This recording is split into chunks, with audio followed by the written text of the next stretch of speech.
Good.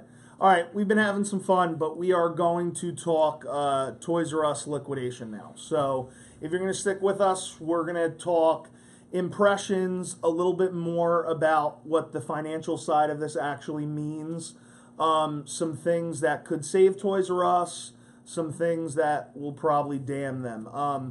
I will talk a little bit more, I think, on the business side, but Bob, if you want to take a first stab at impressions on the news that we read yesterday. Well, I think I had said here at the office that it was going to be 2 years before all the Toys R Us's were gone, and the ones that would be standing at the end, if there were any, were the ones at the big malls, like the Mall of America, the King of Prussia Mall in Philadelphia, the big stores that are at near giant locations. But with that liquidation news that we got yesterday, that this is what they're considering, I think we're talking 6 months to a year now. So I don't think that Toys R Us is really going to be able to survive this at all.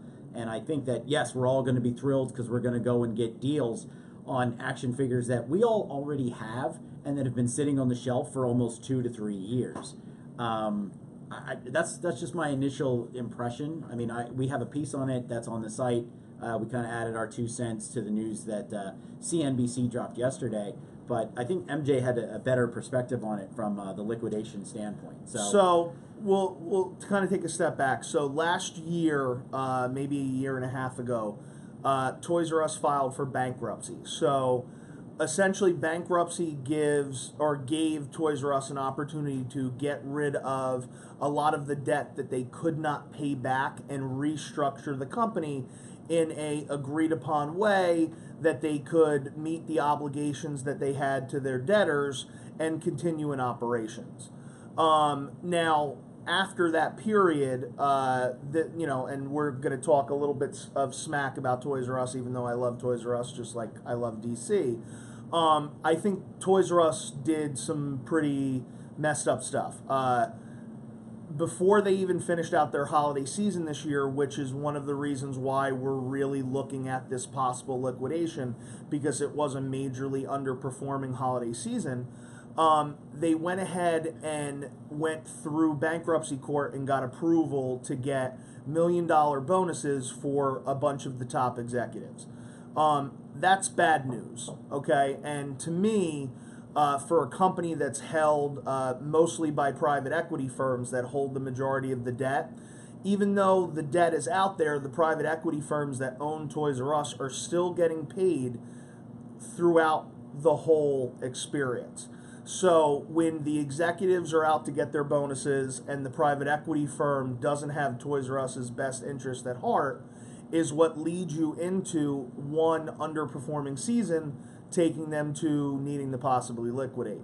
We heard a couple weeks ago, again, another article you can find on the site, that Toys R Us in Europe was further along in this bankruptcy process and was not able to find someone who was willing to come in, take on the debt, try to restructure it and go forward. So they're shuttering the doors of Toys R Us's in Europe.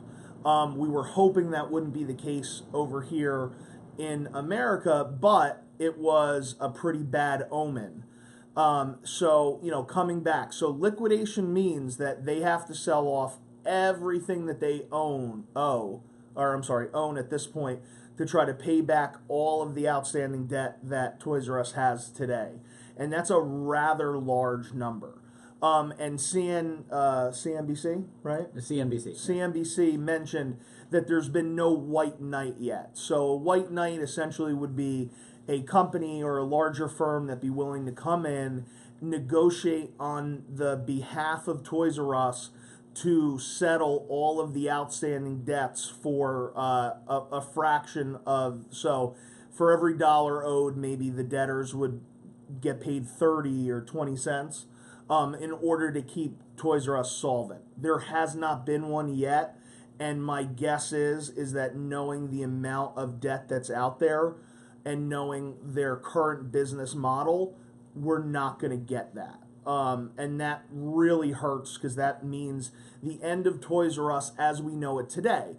That doesn't mean that they don't go through liquidation, someone purchases the Toys R Us name, and it continues at certain locations, ones that can sustain themselves But in liquidation, all assets need to be sold before they can come back around and reform. And with that being said, I think we're going to talk a little bit about some of the bad business practices that that have been going on, and so going back to the fact that it really looks like the top level management at Toys R Us, the executives, their main concern as of late was about paying back shareholders, taking care of themselves, and not refocusing the company on where the toy market is going and how to stay competitive in that market. Bob made a really great point in his piece yesterday when he mentioned you've got stock on the shelves that are 12 months, 2 years old that doesn't move.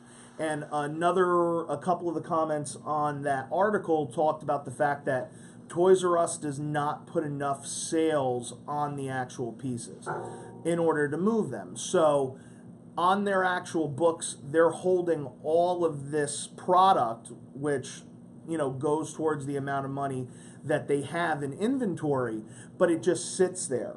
And after a while, it starts to depreciate.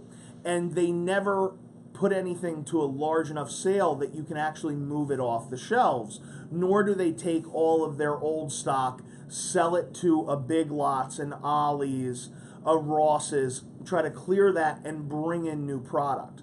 So it's the same product that you're seeing on the shelves every time you're going. So at some point around your 6th or 7th trip to Toys R Us, and 10th, oh, 9, you're going to see the same stuff. Yeah, you're going to see some new stuff on the shelves, but the stuff that as a collector that's driving you there, your Legends, your Mattel Multiverse figures, your Black Series, it's the same stuff every time you go. Bob, you got anything else? That was better than I could have ever summed it up. I guess on a smaller scale, I just always thought that they didn't have the right people in place to answer your questions. And again, it goes with they don't turn over their stock.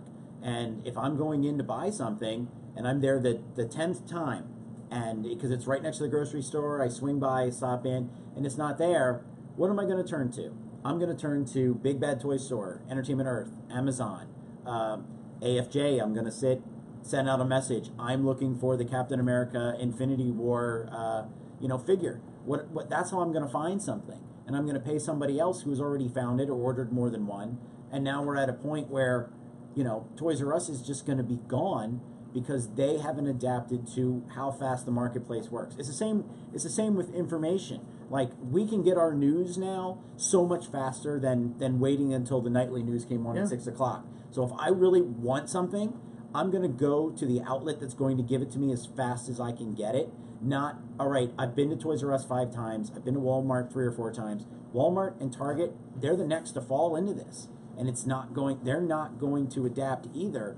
If they don't adapt, those stores are going to be gone too. Sure, you'll be able to go in and buy your socks, your bed sheets, your shower curtains, because you want to look at those things. But when it comes to toys, we're just going to pick and choose right off of Amazon. Well, and I think adapting is the key term here. I mean, Toys R Us may have thought, hey, we're the only ones left, so we're too big to fail.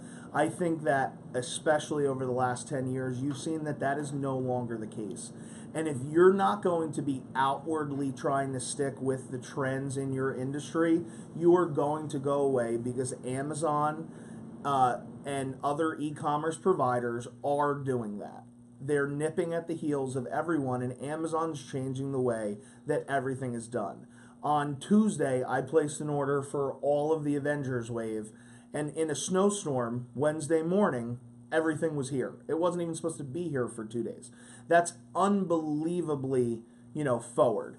And what Toys R Us hasn't done is they discontinued their app about 6 or 9 months ago. They didn't pay to updo it. Didn't even know they had one. They had an app? They had an app. Didn't even know they had an app. This is probably back to iOS 10 or whatever, when it updated, they just refused to update the app. Their website, you'll see people daily on the page say, hey, I placed an order for these 2 items and got an email and said it's out of stock. luckily, our background here is in e-commerce and inventory management, so it's not impossible to do. It's pretty simple to do, but it's about, instead of paying millions out in bonuses to your executives, taking that money, reinvesting it into the proper technology to keep you forward.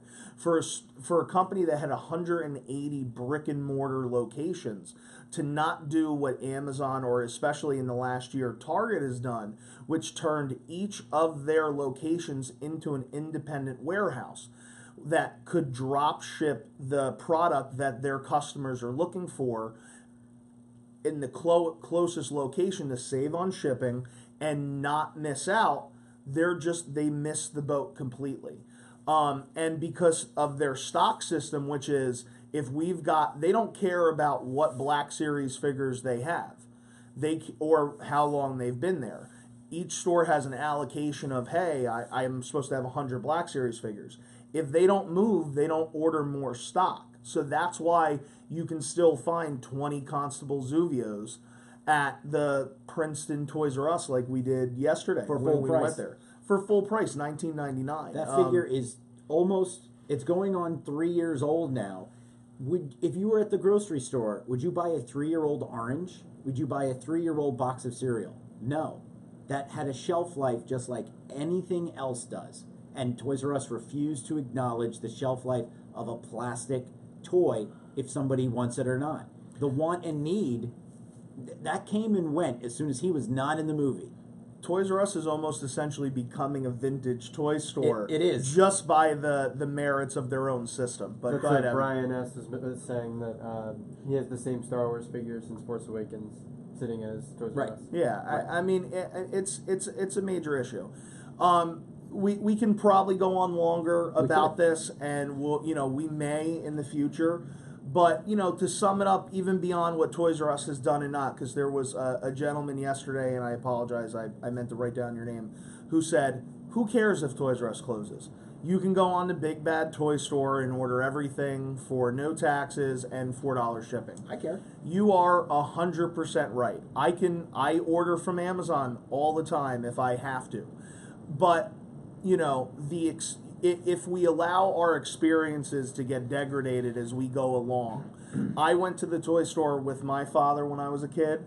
I take my son to Toys R Us often, and I hope that if he decides to collect like I do, it's the same experience. And yes, you can say, why hunt if you don't have to? But if I'm sitting alone at my laptop or on my iPad placing an order for something, is it instant gratification? Yes. Is it the same as going to the store with my buddies or my son, seeing what's new, talking about it like we do here with you guys, and saying, how cool is this? I mean, we all kind of have a lot of fun when we go out to shoot these into the wilds, not just because we're doing it for you guys, but because this is something that we like to do. Right. Are we probably spending more for our figures that way? In a way, because of gas and time. Right. But you get to find stuff that you wouldn't find anywhere else. You get to actually hold it in your hand and look at it. I can't tell you how many times I've seen a picture of something online and got it in and was underwhelmed. Whereas if I picked it up on the shelf and went, you know what, this just doesn't do it for me. I'm going to move on to something else. The element of going out and hunting for it. I mean, we call it hunting. We're just shopping. It's the guy way of saying, yeah, I'm going out with my girls and we're going shopping. But when we go out and do that, we have the element of, as you said, looking at something and going, because we all know that quality check is not something that a lot of the toy companies do, and we get characters with bad paint. Their eyes are crooked. Maybe their eyes aren't even there. The Iron Man up here that we have, I'm sorry, he's down here behind MJ. We've had several people post that the paint is inconsistent from figure to figure, that there's details missing. So I don't want to click one on Amazon because I'm not going to get the one on Amazon that's pictured in their posting. I don't know what I'm going to get. I'm going to get one that some guy in a warehouse is going to, I need Iron Man. He goes in the box and he mails it to me. He's not going to say, well, this one has great paint. Oh, wait, this guy doesn't want a variant paint. I got to make sure we get that one in there. I think that brings up a good point as well, because it depends upon what collector you are. if you're going to open and get rid of your boxes, order online all day long. Right. If you're a mint and box collector like myself, the quality of the box makes a difference. I mean, there's a local toy store, Luke and Cade's. Shout out! We're going to do a hunt over at your spot. When his toy, he orders a lot of my DC toys for me. Somebody has to, because I'm not going to find them at Walmart. And when they come in, he goes through, he picks the best boxes, and he puts them aside for me. And he doesn't put a sticker on it because he knows that makes a difference. And Big Bad Toy Store actually charges you, unless this has changed because it's been a little while, they charge you more money if you want what they call a collector's box. It's like $2 more or something for a figure, so that you make sure you get your box in perfect condition. But is it also packaged better? Yeah, I mean they're going to package it better as well. And I'm sure they're not going to give you one that has a sticker right on the bubble, which Walmart will do. They'll have a barcode sticker that just goes right on top of the thing. So now you've got a debate, am I going to open this 40th anniversary Black Series figure that I couldn't find anywhere else? Now that he has a sticker on him, it's not worth it to me. And it's not the sticker that Bob often talks about that adds value. No, it's a sticker that blocks the character's face. Yeah. There's sorry, two things. Got two Mike D was saying going on the hunt is too frustrating. 90% of the time, it's just a wasteland. Well, Mike, are you going out with your buddies, or are you just going out on your own? And I do agree, because when I go out by myself and look, I do get really, really frustrated. Evan, go tell him. Give me a phone. And at the same time, I'm also there is that moment where you do nail it. You're like, I found it. Here it is. You do the little dance for joy. You hope that nobody's looking, and that you actually nail what you're looking for. And that part of the hunt I really like. And that's probably why I like going to like flea markets and vintage toy shops and stuff like that, because I think the surprise is more there on the hunt, because you don't know what you're going to find. Yeah, I mean, like last week, or a week and a half ago, when we were looking for the Thanos, I went to 6 or 8 different Walmarts. Was it frustrating every time I walked away? Yes. But when we were actually finally able to acquire that figure, there was a lot more gratification at that point, because you kind of worked for it. Just clicking a button and buying it, is easy. And I get it. The frustration is there. But I think Bob made some good points. If you go out with your friends and you make it something that's fun, that makes the difference. And when you do finally come across that, it's going to make a big difference. But that frustration, what was the gentleman's name? Mike. That frustration that you're talking about is one of the reasons why Toys R Us is dying. Because they're not figuring out how to appropriately get the stock that people want to the locations across the country, either in the right time frame or at all, and you're getting frustrated and moving to Amazon or to another e-commerce retailer to get the toy that you want. And that's going to be the problem that big box and brick and mortar stores are going to have to contend with over the next 5 to 10 years. How do you stay in business if you can't get what people want, and Amazon can deliver it same day in some cases? And it'll be interesting to see. So there was another. No, Mike was saying that he goes on his own, but he runs a local group of guys who report what they find. He's been out 5 or 7 times in the past 6 weeks and only gotten lucky once. Okay, that's not bad. I mean, there are times where you go to the store with the wife or the girlfriend, and you swing over to the toy aisle, and then maybe you stop at home. It can add up, and it can be really, really frustrating. I mean, we were looking for the $5 Kong for 2 weeks? Yeah, easy. And I must have hit 3 or 4 Walmarts, and then you kind of get that time frame in your head. You're like, all right, I waited a week. I'm now going to go back and hit all the exact same stores again. By the way, we sold them for $4 today on the page. It was really nice that somebody had posted a $4 Kong as well. Bob's upset that he missed out on I know. I'm savings. upset the fact that Evan gave me a free one, and I won a $4 one. Yeah, I brought it to you from Virginia. But Mike, if I can say, that's the great part about Action Figure Junkies. I mean, approaching 31,000 members. If you can't grab what you need, throw it out there. Hey guys, we've been searching. A lot of junkies will help out. You're always going to have your scalpers. We're trying to do everything we can to combat them.